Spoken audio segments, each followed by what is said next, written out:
Danielle, you ready for this? I think so. I'm positive our guest is not ready for this. I'm sure about Serenity that. now. So our guest wrote a book. He was introduced to me by a business associate of mine, and he and I were sending some emails back and forth, and I was trying to do a little research on him to decide whether I wanted this cat on the radio or not. And I tried to get his book, and I couldn't, and he was kind enough to send it to me, and I thought, well, I'll look at a couple pages and just see if it's worth.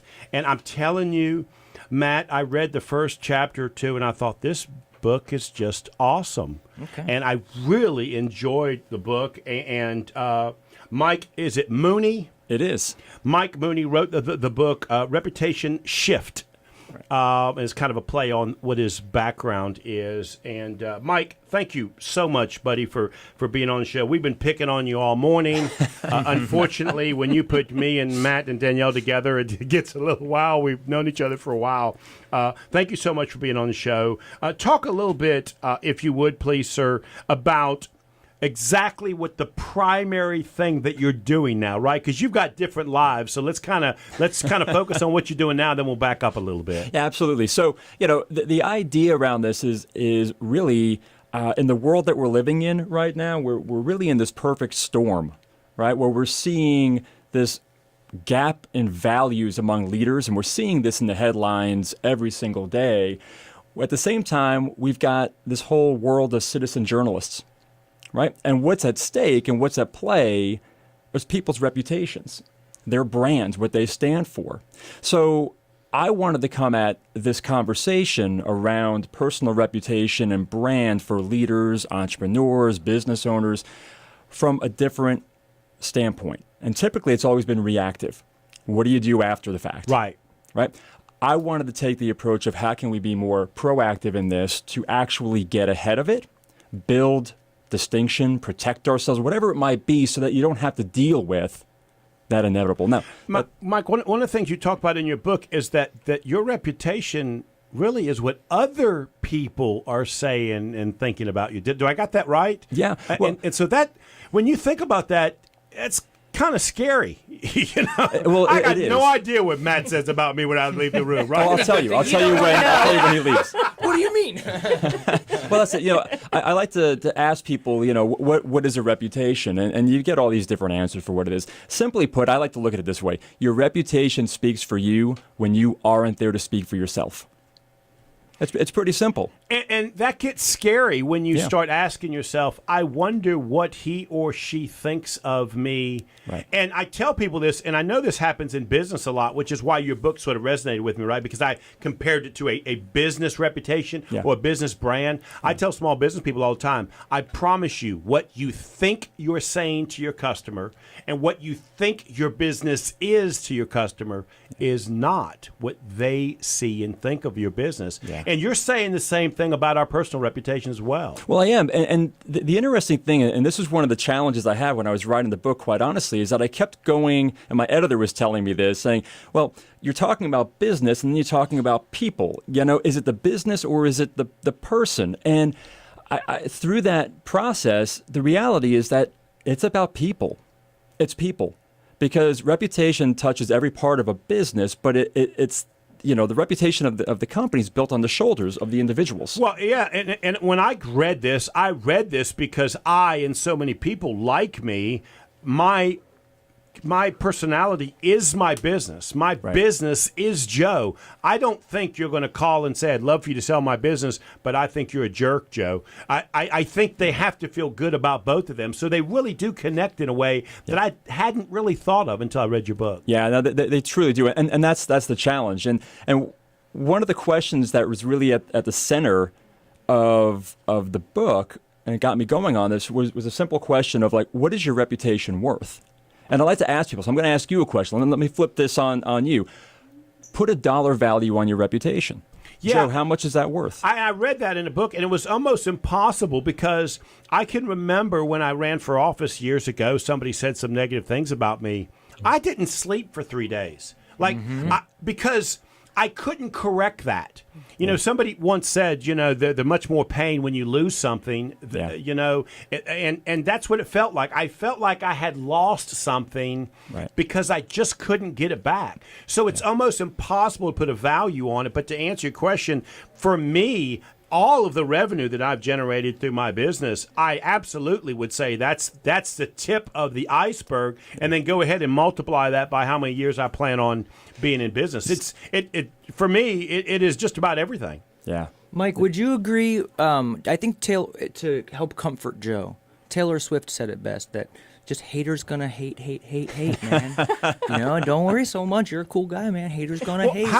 Talk about that, because when it does happen, right? And I know it's hard for you to believe, Mike, but there might be a few people out there that dislike Joe. Now, I know you don't know me that well, but you could just tell I'm a fabulous guy. But there might be one or two people that dislike Joe. Yeah. So how do I work through that? Because it's going to happen that somebody is going to pound on Joe for one reason or another, justified or not. Well, it's true, and I like to look at it this way. You know, reputation risk or crisis is never a question of if; it's really a matter of when.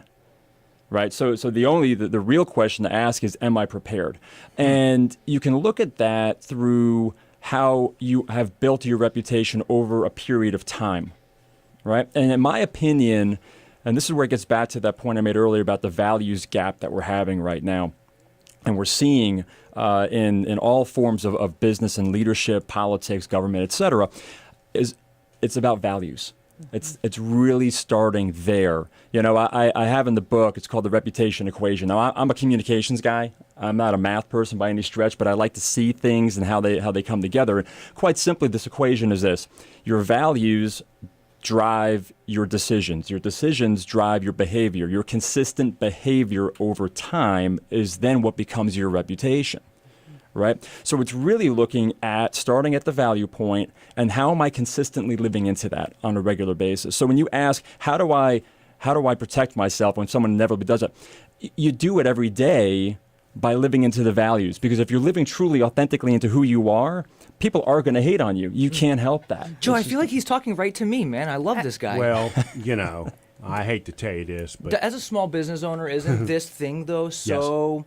Yes. It's something I feel like we're all like, how can you not struggle with this? I know. And how listen, can you not, if you're a normal person, that's what happened with this? Your feeling, your emotion is what happened to me as I started reading Mike's book. It was just this phenomenal. is hitting home. The name of the book is Reputation Shift. Mike, where can they get the book if they want it? Oh, you can get it at a couple places. You can go to my website, and that's at MikeMooney.com, MOONEY.com, or you can go to Amazon and get it there as well.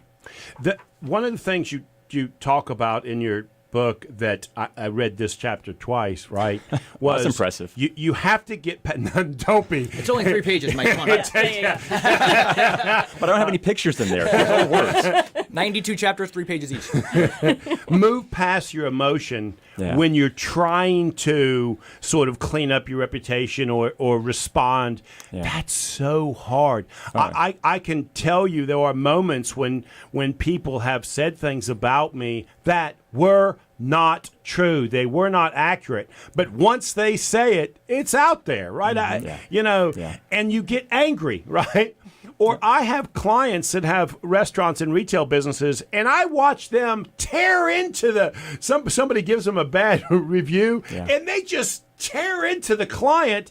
And now I feel bad for the owner, and the owner's missed the point. They'd have been better off to say nothing than to go out. So talk a little bit about controlling that emotion, because it's like almost impossible for our small business people, because it's really like you're attacking my child. Well, you are. As a small business owner, it really is your business is you. Right. And your business is your baby. It is your baby. Absolutely. So emotions are natural.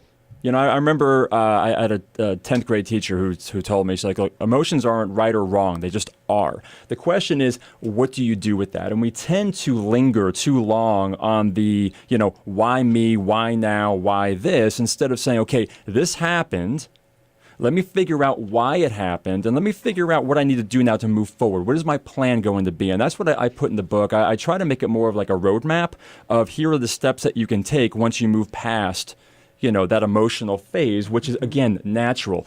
Yes, embrace it, go through it, but don't sit on it for more than a couple hours, because when you're under attack like that, if it's your company or you personally, the one luxury that you do not have is time.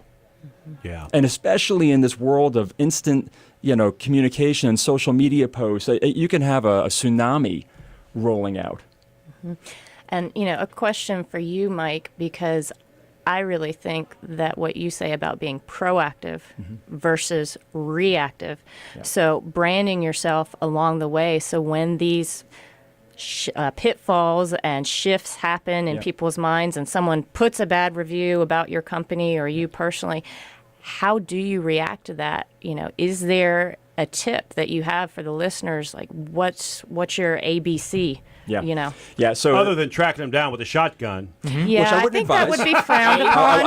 that is just frowned messed upon. my reputation up, A, Matt. buy my book. Right. B, no, Right. just Yeah, kidding. call me. And C, let's get together for some consulting work. I'd be happy to help you. What she just said, though, is our nightmare. Yeah. It's so scary, Yeah. Yeah. Yeah, this book really resonates. So to answer her question, what is it? How do you do that? Right? Yeah. Yeah. You start now. You start today. It's all about, look, people are forgiving.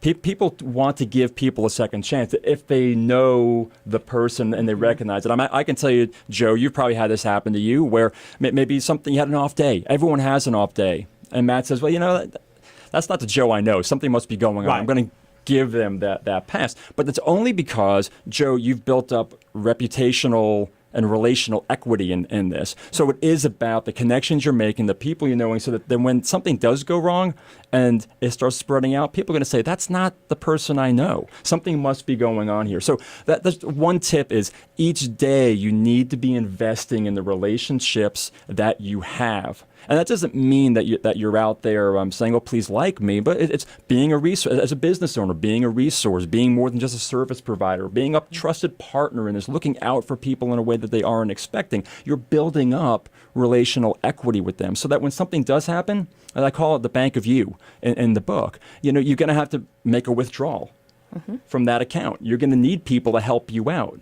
And reach out to the folks that are going to be there, if they're influencers, if they're media members, if they're social media, whatever it might be, to help you get out of that hole.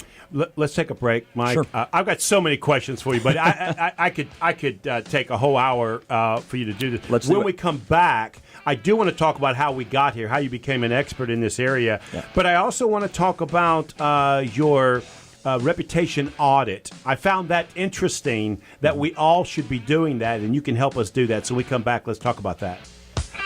And we are back. This is Local Biz Now. I am Joe Vagnone, and I'm here with Matt, the founder, owner of DAS Wow. That's DAS Wow. Digital Advertising Solutions. Thank you so much, Joe. Thank you, Matt. And we also have Danielle with Serenity Now. Danielle, thank you for sticking around. Absolutely. And we are speaking with Mike Mooney. Am I saying that correctly? We're saying it right every time. Okay, You're doing great. When I'm reading it, I'm feeling uncomfortable that I'm not saying it properly.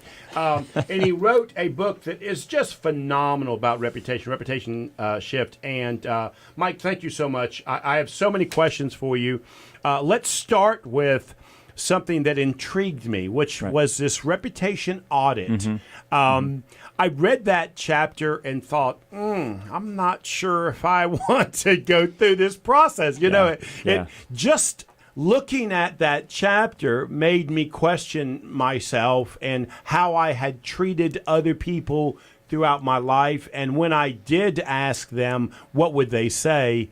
And it was this healthy thing that was going on in my mind, So talk a little bit about that. Yeah, this gets into some scary territory for people, right? Because it's actually having them not just look in the mirror, Right. but actually ask people, what do you think? And sometimes you don't want to hear what sometimes people you think don't. about you. Yeah. You don't.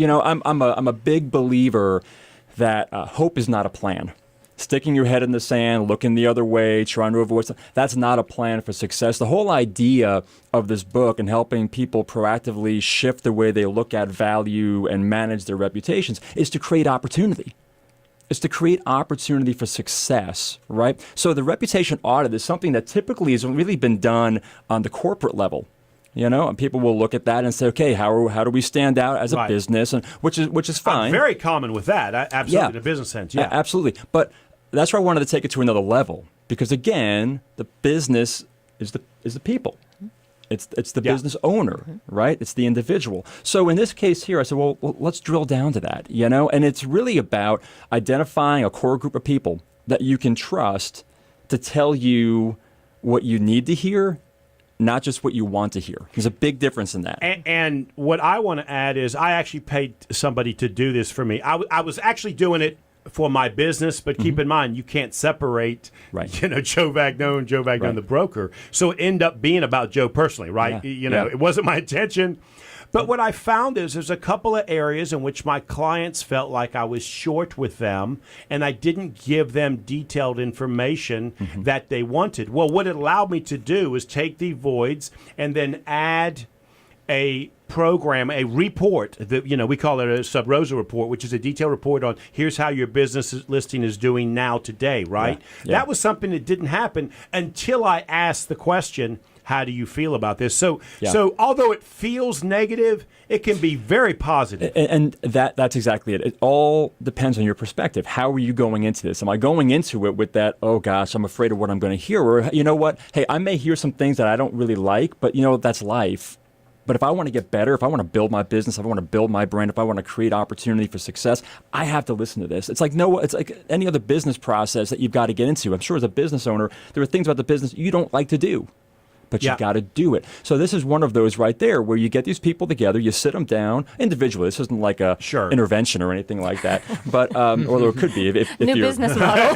right. It might need to be in the case Depends of on Matt. the business owner. You're exactly right. So you get the people together and you tell them what you're trying to do. Look, I'm trying to understand where I am in this. What you see, the blind spots, because we all have them. What are the blind spots here that I'm missing that I actually could become better and be a better resource to you, better friend, better family, whatever it might be. And Mike, you're also going to get a chance to see where there is a disconnect. Like, Right. I think you think I'm one way, but I'm really not. Yeah. You may be wrong. Like, you might be misinterpreting what it is I'm saying. Well, Yeah. I need to change how I'm presenting that to you so you can see it in the way that I thought you were seeing it to begin with. So it can be very enlightening. It can, and it's interesting because we tend to judge other people based on the behavior, right? But we also judge ourselves by our intention, Right.